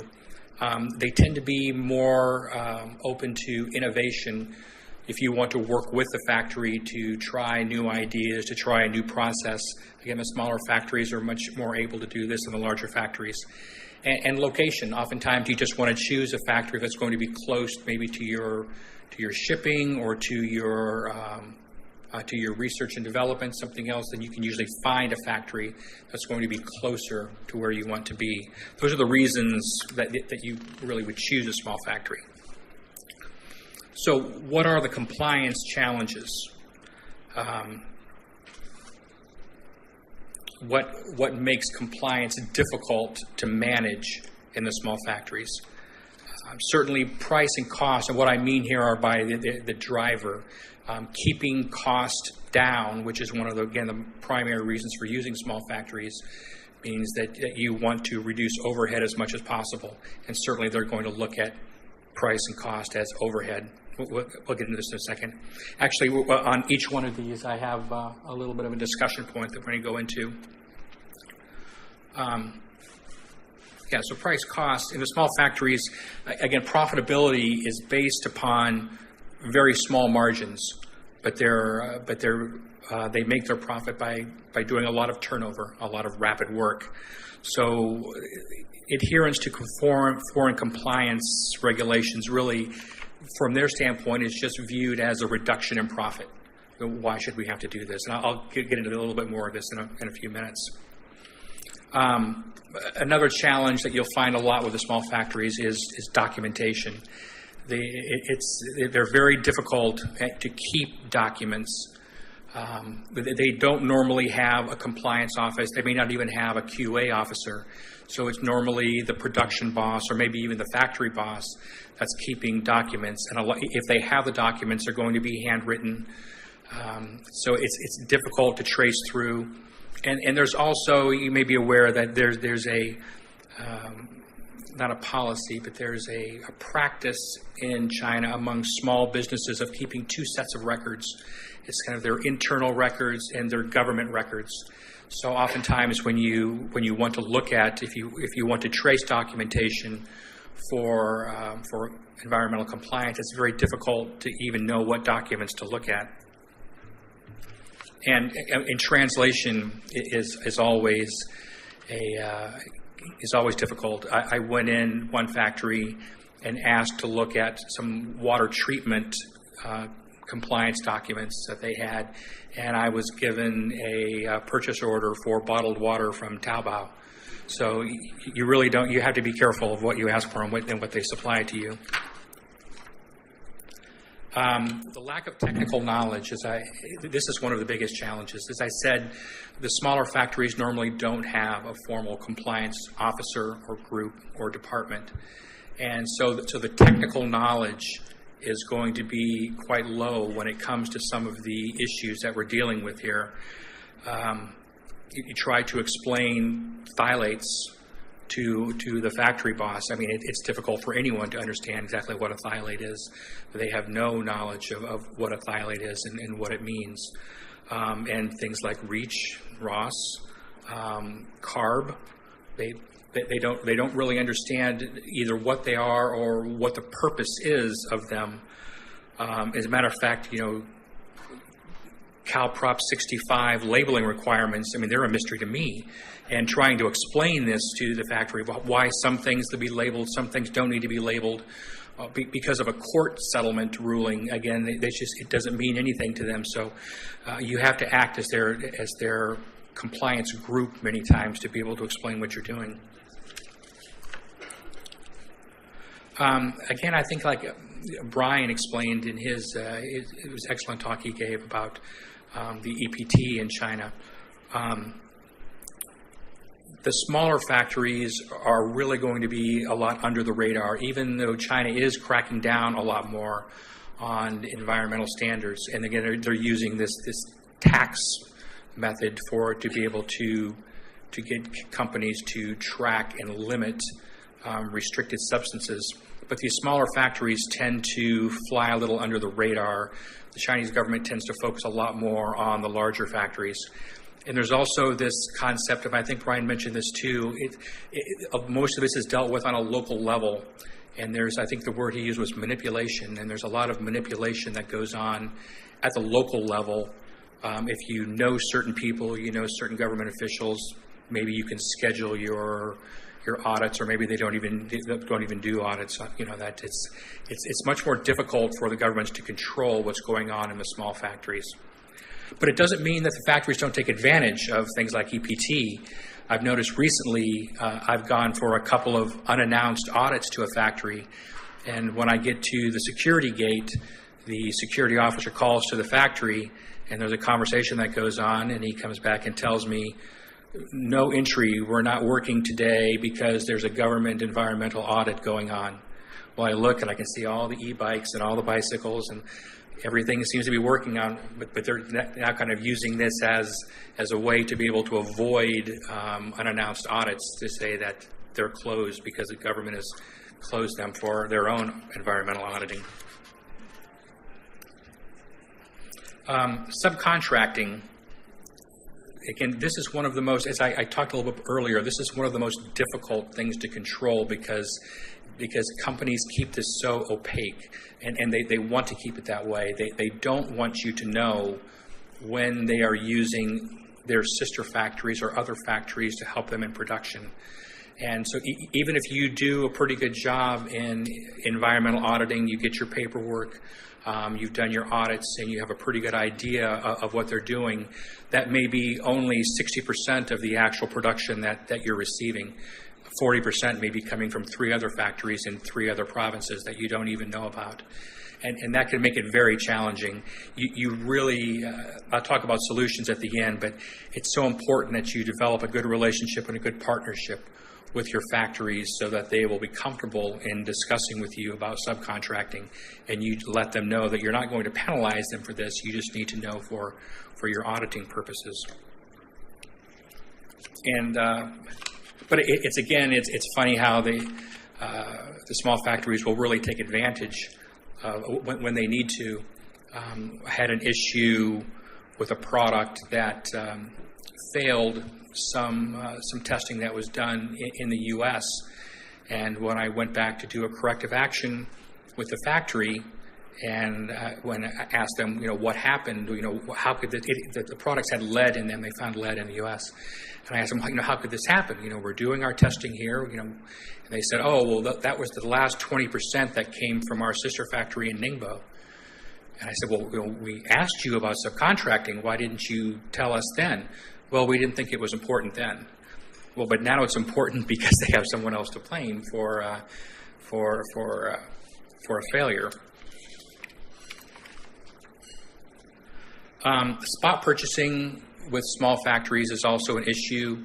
Larger factories tend to set up long-term contracts for supplying their normally third-tier materials. Small factories, because they want to remain flexible, normally buy things on the spot market. So it's very difficult to maintain certifications. You have to, as a buyer, you have to really be diligent and keep up on and check on the supplies that they're getting, because they may be buying from supplier A today, supplier B next week, supplier C the week after that. So it can be quite challenging to keep up with spot purchases. So, solutions, because you're probably thinking, why would you ever want to deal with small factories when you're hearing about the problems? But you can deal with it, and they can be very, very good relationships that you can develop. One of the primary ways is to incentivize the factory. Find the reason that's going to make a difference to the factory to be able to do this. And I'm going to do a little role playing here, and I'm going to show you a typical meeting that we would have. And this is something that occurred to me because we went through a program I'll talk to in a minute or two about CFCs, the CFC use in China. So we had a meeting with the factory boss. And here I'm going to be the factory boss, and then I'm going to be the QA compliance manager. Okay. So the factory boss, you've asked us to limit our use of CFCs, but this is going to increase our costs. So please tell me why we need to do this. Well, CFCs are harmful. This is going to be something that's going to be very good for the environment and for your children.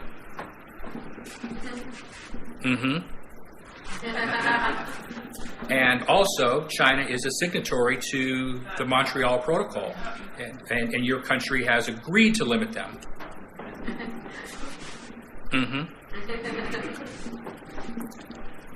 And Walmart and Carrefour will look at you much more favorably and will probably give you more business.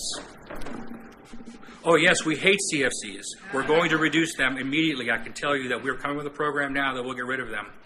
You just have to find the right incentive that's going to make a difference to them to be able to work with them, and then you'll find that you won't have a problem.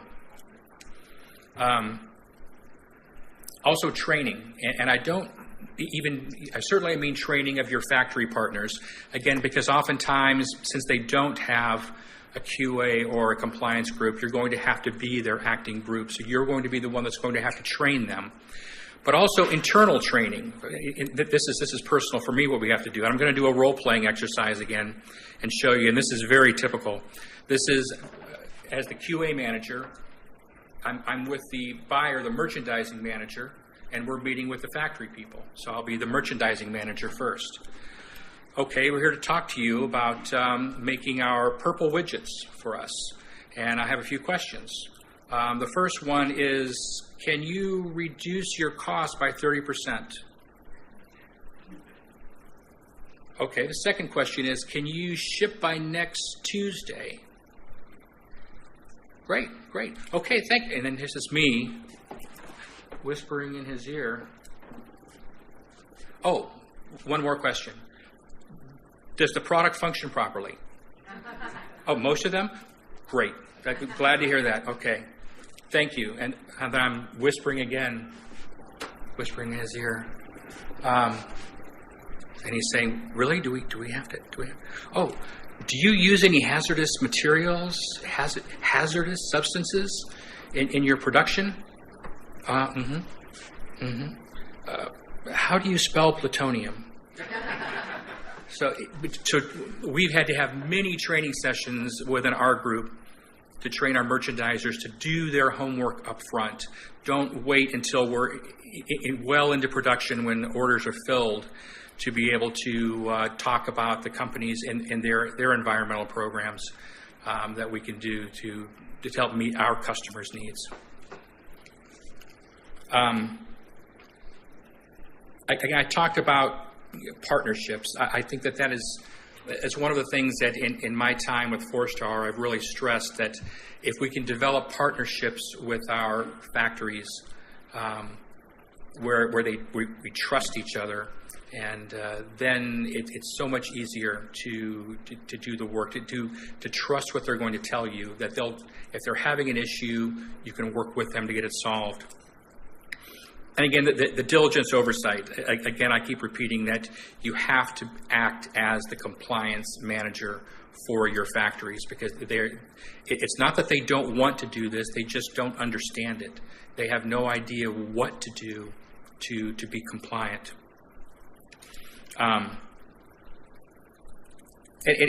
Just example, always, and some things that you have to do not working with the factory, like when we send our auditors and inspectors into factories, we've trained them now how to look for evidence of subcontracting, because we just know that they're not going to tell us. And that's one of the ways that you really get into trouble is you think you've got a handle on it, but you're getting product from a location you didn't know. So we've taught our inspectors to look for shipments, to look for the evidence on the assembly line or on the line of what their production is, and does their production and production rate match the amount of product that you're seeing. If it doesn't, if there's too much, they're getting product in from somewhere else. If it's too low, it means they're going to get product in from somewhere else, and we know what to look for on this. Just a few little examples. I talked about this CFC program. This is something that Fourstar has done in conjunction with some of the U.S. clients, and where we're again incentivizing our customers to reduce CFC use. It's Again, it's difficult because first you have to do just the education to them to explain what CFCs are and why. And again, with the example I gave, and why it's a good idea for them to do this. CARB, in the U.S., California Air Resources Board, limitations on formaldehyde. And again, this is an example of where just the communication is sometimes tricky. We went into one factory because we were considering using them as a supplier. They were making MDF board. And we had heard that they had an excellent labeling program, an excellent, and we went in, all their product was labeled. It was very impressive. And I was talking to them, I said, well, can you show me your test data? I'm so impressed with what you're doing here. And they were looking at me, and they're looking, and they go back and they talk a little bit, and they're saying, what testing are you talking about? I said, well, you've labeled your product as compliant. And they were, no, we know that our product is compliant. We don't have to test. We know that it is. And so, again, you just have to be careful, especially with these smaller factories, to do this. Phthalates also, again, because this is such a big issue now, both in the U.S. and Europe. And again, this is an example we're going through with all of our factories right now.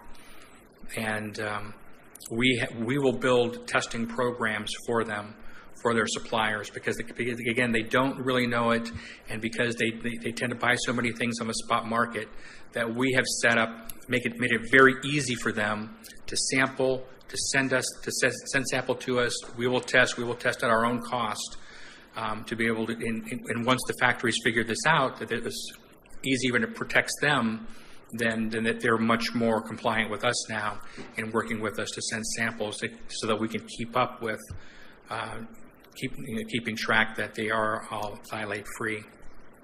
So that's really it. Any questions we're going to do separately? Yes. Okay, thank you. Okay, that was a very useful and amusing insight into smaller factories in China. Okay, I'm going to throw it out to the audience first. Does anyone have any questions? Oh, we've got someone at the front. Okay, we're going to go front first because she's right there. My question is more like cost to address the environmental impact.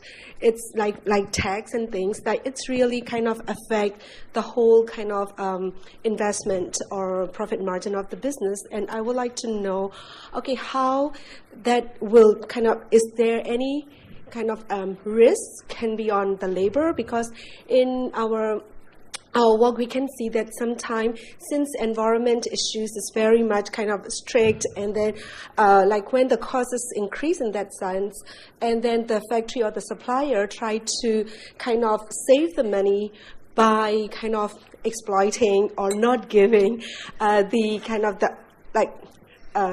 That caused the labor risk. And another one is action to address... Should we go with that one first? Okay, I think Caroline's got a... Just on the labor risk, and just by a little experience, okay? At the end of the day, environmental performance of a factory doesn't increase the price. On the contrary, okay? If you help your factory basically to reduce its electricity bill by telling them, well, you know what? Change gradually your bulbs to LED bulbs. Okay, and then on simple things, reuse your water for toilet water, so it doesn't put a burden on the workers, just on practical little things like that, from my opinion, huh? Yeah, maybe I can add to that. So nowadays, actually, that also is experience of my neighbor here, E&Y, that a lot of companies or investors looking at ESG reports. So actually, a company has a better value and is being better for investors if you have a good ESG compliance and report and having a strategy. So if you don't invest in environment or labor, maybe it may be a little bit cheaper on the very short term, but on long term, it's definitely not. Yeah. Great. And do you want to ask a second question while we're... Very quick one.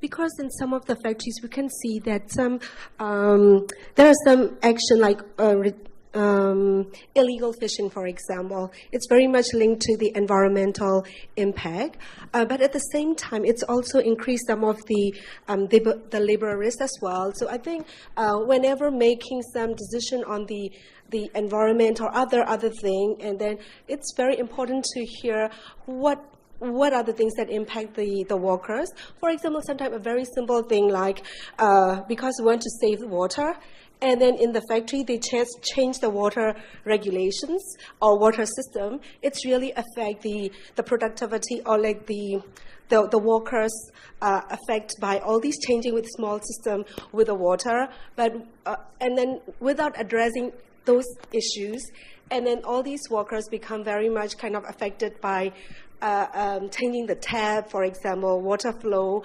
And so this is very small thing, and that can also apply to the bigger thing.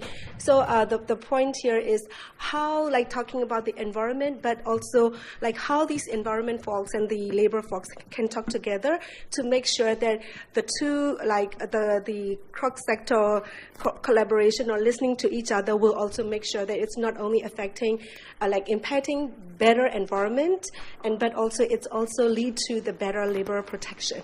Yeah, it's more like a comment rather than the question. Just, okay, usually when a factory is well compliant socially, then they will address the environmental side. So it's like step by step, okay? Usually they have to go through the standards. The management has to understand. The management has slowly to realize that by being more and more compliant, okay, he keeps more his workers. His workers are more efficient, and they get more rises as well. So everything works, and then we address.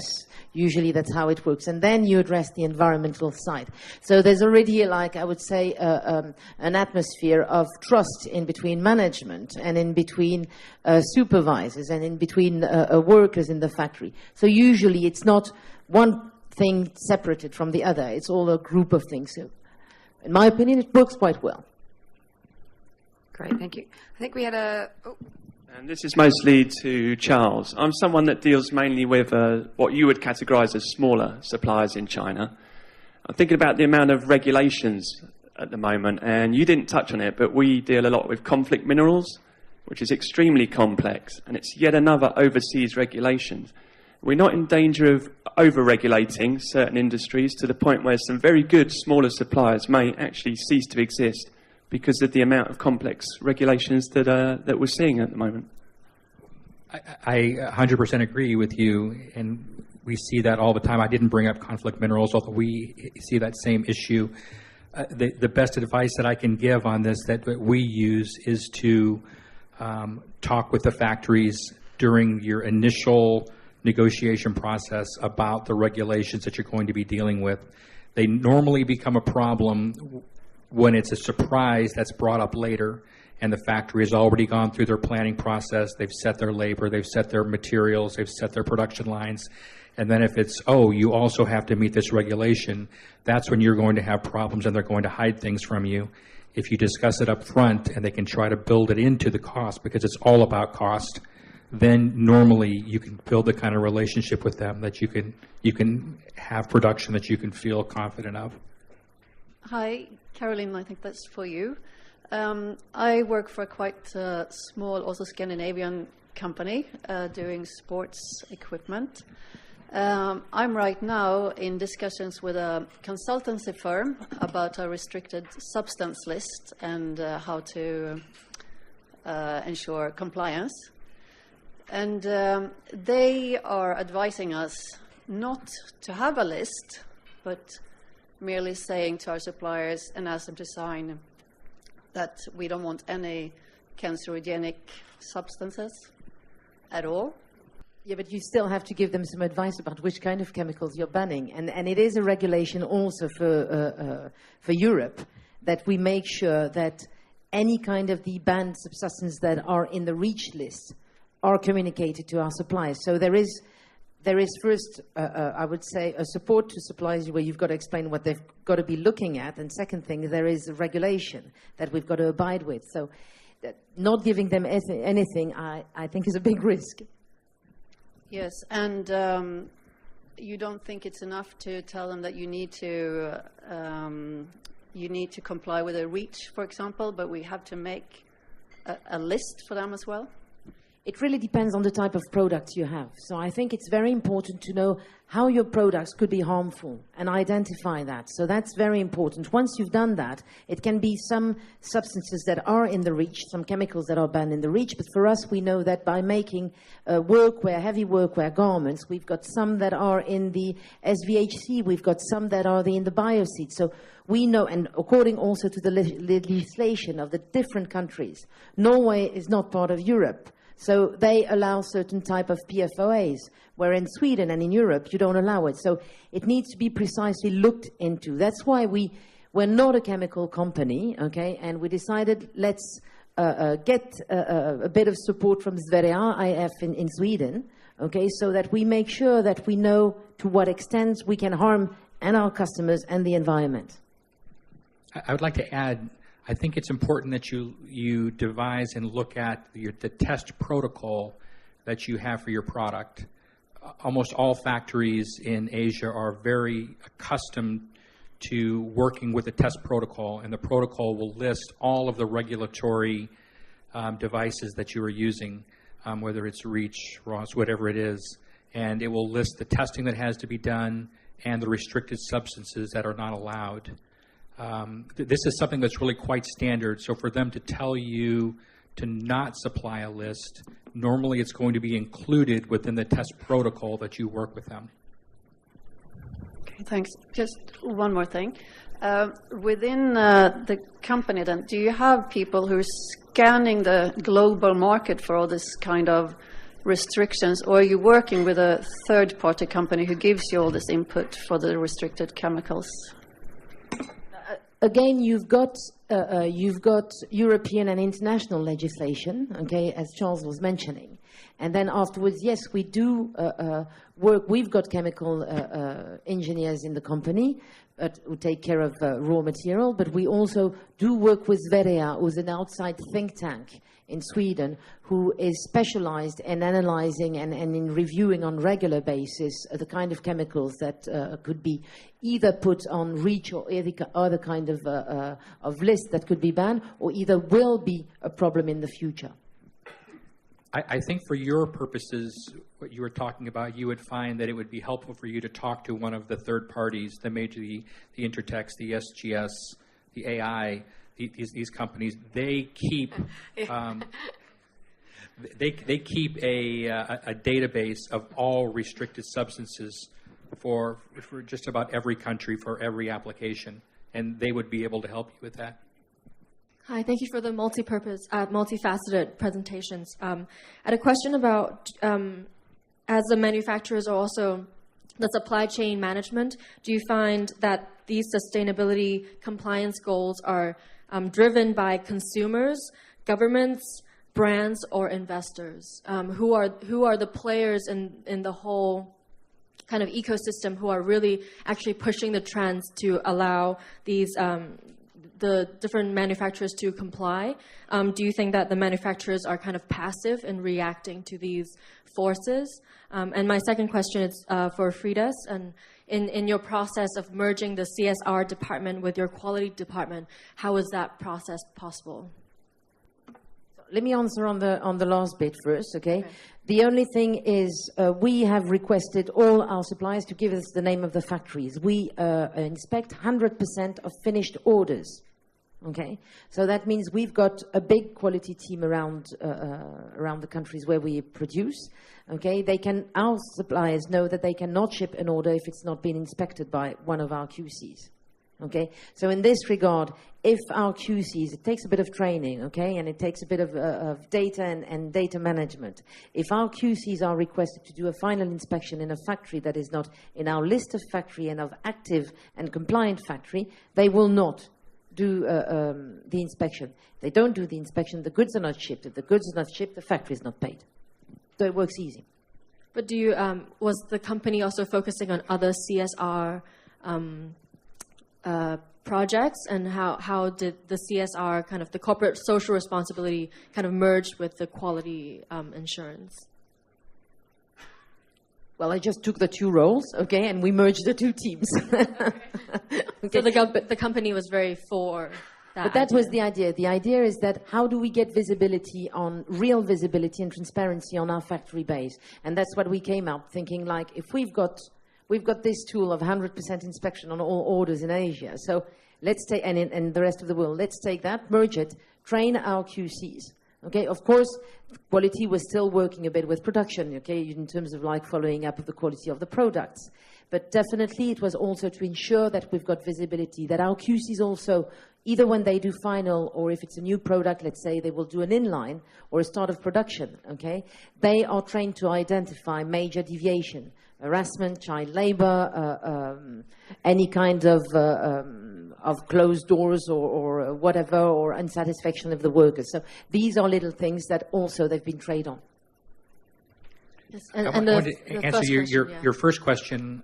I think the drivers, the first one, of course, is always money, whether it's from taxes or penalties or negative publicity.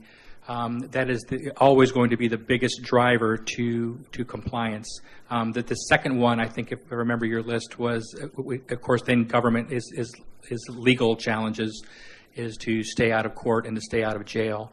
The third one, I think, is strictly as a response to consumers, especially now with digital media. The word can get out quite quickly, but that kind of even this goes back to more to publicity and to money. But no company wants to have the negative publicity associated with something about child labor or something about a bad chemical or something that's in their product. I think those are the three main drivers right now. But I think also if you see it on a positive way, like Wanda was saying, is like companies want to be sustainable, okay? Because a sustainable company is, of course, a successful business. So whether you take it from the brands, and I think that also the brands have introduced it to a lot of suppliers and to a lot of factories, and I think you have now out there a lot of factories who understand that, yes, when they are sustainable, they keep their buyers, they keep their workers to start with, which is the DNA of the business, and then it's a win-win situation.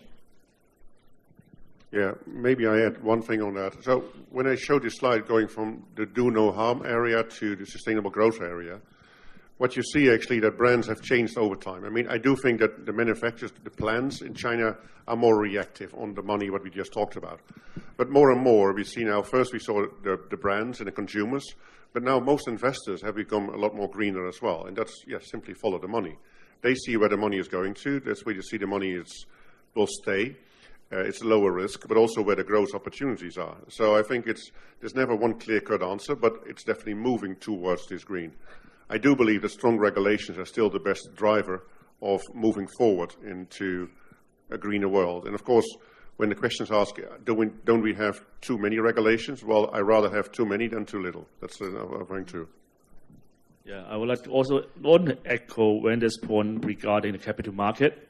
Because actually, especially in Asia, we are seeing that investors are driving more and more companies to be more sustainable.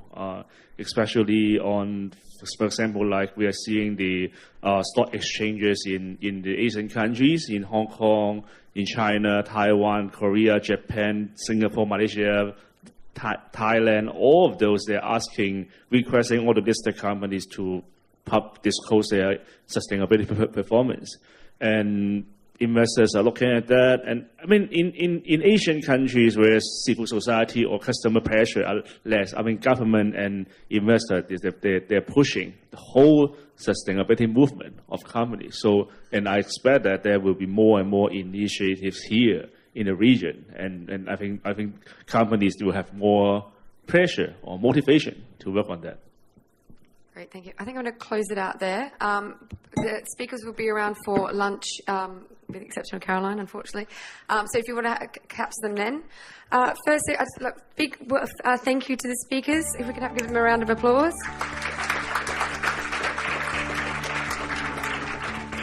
Thank you everybody for coming today. I know we covered a lot of ground, but we wanted to kind of give you a bit of a flavour from the big, the small, the ethical to the environmental. So please stay and network and chat with some like-minded professionals. We've got lots of yummy food at the end.